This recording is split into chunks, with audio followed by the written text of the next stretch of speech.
મોરબીમાં વીજ કંપનીઓ દ્વારા ખેડૂતોના ખેતરમાં જે થાંભલા ઊભા કરવામાં આવી રહ્યા છે તેને લઈને આજે જબરજસ્ત હોબાળો થયો હતો। કોંગ્રેસના નેતા પાલ આંબલિયા ત્યાં પહોંચે છે, ખેડૂતો ત્યાં ધરણા ઉપર બેસે છે અને પોલીસ અધિકારીઓ સહિત એસડીએમ કક્ષાના અધિકારીઓ ત્યાં દોડી આવે છે અને આખરે જે વીજ લાઇનનું જે કામ ચાલી રહ્યું હતું તે બંધ કરાવવામાં આવે છે। શું હતો આ સમગ્ર મામલો, વાત કરીશું આ વિડીયોમાં। વૈષ્ણવજન તો તેને કહીએ જે પીડ પરાઈ જાનાને રે। નમસ્કાર, નવજીવન ન્યૂઝમાં આપનું સ્વાગત છે। હું છું જયંત દાફડા। મોરબીના જેતપર ગામમાં છેલ્લા લાંબા સમયથી ખેડૂતો છે તે વીજ કંપનીના જે થાંભલા તેમના ખેતરમાં નાખવામાં આવી રહ્યા છે તેને લઈને વિરોધ કરી રહ્યા છે અને તેમની અટકાયત પણ છેલ્લા કેટલાય દિવસથી થઈ રહી છે। ખેડૂતોનો આક્ષેપ છે કે જે આ વીજ લાઇન અહીંયાથી પસાર થઈ રહી છે તે અદાણી કંપનીની છે અને તે કંપની દ્વારા મનમાની કરવામાં આવી રહી છે।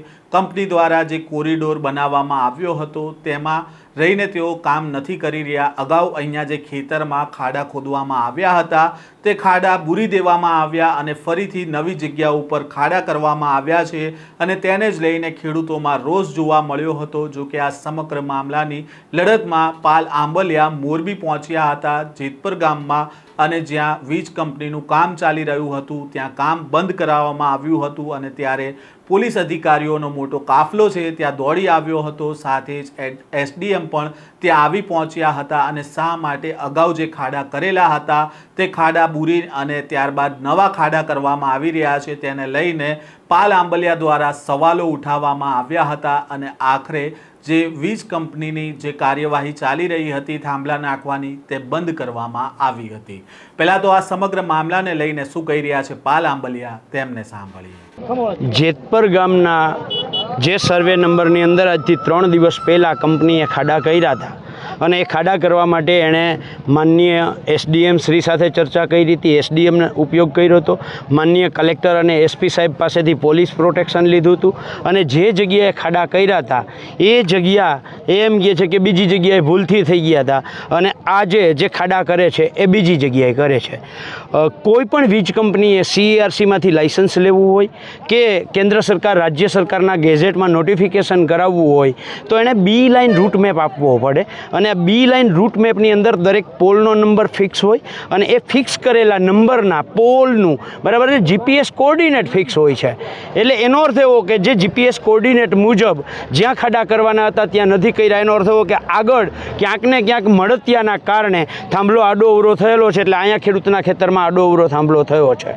તો જ્યારે પોલીસ અને પ્રશાસનને ખોટી માહિતી આપી અને પોલીસ પ્રોટેક્શન મેળવવું, એસડીએમનો ખોટી રીતે ઉપયોગ કરવો, મામલતદારનો ખોટી રીતે ઉપયોગ કરવો, માનનીય સરકારશ્રીમાં ખોટી માહિતી રજૂ કરવી અને એના આધારે પોલીસ પ્રોટેક્શન મેળવવું, આ ગુનાઓ મુજબ કંપની ઉપર કાયદેસરની કાર્યવાહી થવી જોઈએ, એમના ઉપર પોલીસ ફરિયાદ થવી જોઈએ કારણ કે એમણે સરકારશ્રીનો દુરુપયોગ કર્યો છે અને જ્યારે દુરુપયોગ થાય, ખોટા આધાર પુરાવાઓ ઊભા કરવામાં આવે તો એ કાયદેસરનો ગુનો છે। અમારી અત્યારે પહેલી માંગ એ છે કે કંપની સામે કાયદેસરના પગલાં લેવામાં આવે। અત્યારે કંપનીએ કામ બંધ કરી દીધું છે બરાબર છે, પણ ખોટી રીતે જે જગ્યાએ પોલ ઊભા કરવાના જે એણે નાટકો કર્યા હતા અને જે કાગળિયા તૈયાર કરીને પોલીસ પ્રોટેક્શન મેળવ્યું હતું એની સામે સૌથી પહેલાં એમની સામે કાર્યવાહી કરવામાં આવે, આ અમારી માંગ છે। પાલ આંબલિયાએ આક્ષેપ કર્યો છે કે અગાઉ ખાડા ખોદવામાં આવ્યા હતા અને કોરિડોર મુજબ જે કાર્યવાહી કરવામાં આવી હતી થાંભલા નાખવાની તો પછી શા માટે આ ખાડા બૂરી દેવામાં આવ્યા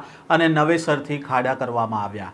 અગાઉ જ્યારે કોઈ પણ ખેતરમાં ખાડા કરવાના હતા અને ત્યાં થાંભલો નાખવાનો હતો તો સરકારમાંથી જે કોર્ડિનેટ્સ પ્રમાણે જે જગ્યા ફાળવવામાં આવી હતી તો પછી શા માટે અચાનક તે બદલવામાં આવી તેને લઈને સવાલ ઉઠાવવામાં આવ્યા અને સાથે જે જગ્યાઓ મંજૂર કરવામાં આવી હતી તો પછી કંપની શા માટે પોતાની રીતે મનમાની કરી અને પછી જગ્યા બદલી રહી છે। સાથે જ પાલ આંબલિયાએ આક્ષેપ પણ લગાવ્યો છે કે શું કોઈ ભાજપના નેતા દ્વારા કરવામાં આવી રહ્યું છે તેમના ખેતરમાં વીજળીનો થાંભલો ન આવે તે માટે આ ફરીથી નવી જગ્યાઓ ઉપર થાંભલા નાખવામાં આવી રહ્યા છે તેને લઈને પણ તેમણે સવાલો ઉઠાવ્યા છે. હાલ વીજ કંપની દ્વારા જે મનમાની ચલાવવામાં આવી રહી હતી, જે અગાઉ ખાડા કર્યા હતા એ બૂરીને નવી જગ્યાએ ખાડા કરવામાં આવી રહ્યા હતા, તેનો વિરોધ કરવામાં આવ્યો હતો ખેડૂતો દ્વારા. સાથે જ પાલ આંબલિયા પણ ત્યાં પહોંચ્યા હતા અને આખરે આ વીજ કંપની દ્વારા જે કાર્યવાહી કરવામાં આવી રહી હતી તે અત્યારે બંધ કરવામાં આવી છે.